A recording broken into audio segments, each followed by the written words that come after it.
আমার স্বরচিত একটি কবিতা আপনাদের পাঠ করে শোনাচ্ছি। কবিতাটির নাম আমার সোনার বাংলা সোনার মাটি। কবি দিলীপ কুমার মণ্ডল।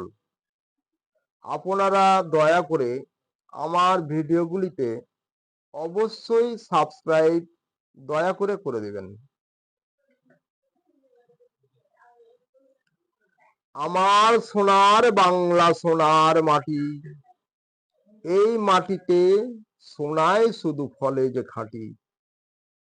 এ মাটি ফোটায় রে ফুল ভরিয়া দুকুল, এই সোনার মাটি সোনায় ফলে নেই তো কোনো ভুল।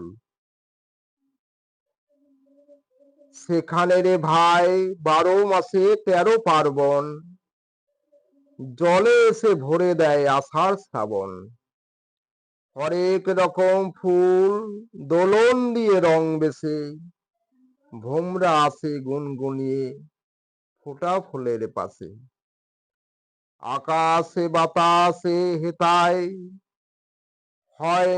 হয় রে কত রকম চাষ, কিষান কিষানি কত লোকে হায় রে সেথা বাস। পাখি ডাকে গাছের ছায়ায় ঢাকা মায়ায় ভরা, কত ফোটে রে ফুল বাঁধে রে পাখির বাসা। এই মাটিতে নানা জাতের নানা লোকের বাস, মা লক্ষ্মী ভরে দেয় গোলা সবার হয় যে ধানের চাষ। আদর করে সোহাগ ভরে আসে কত আমন্ত্রণ, পাকা ধানের বাসে বাসে নবান্নে সবার নিমন্ত্রণ।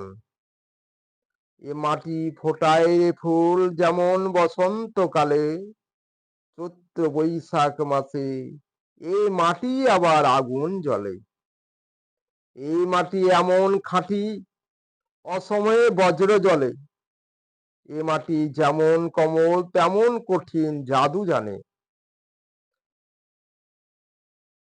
অনাদি অতীত অনন্তকাল কত যুগই গলে, এ মাটি সোনার মাটি, এই মাটিতে সোনায় শুধু ফলে।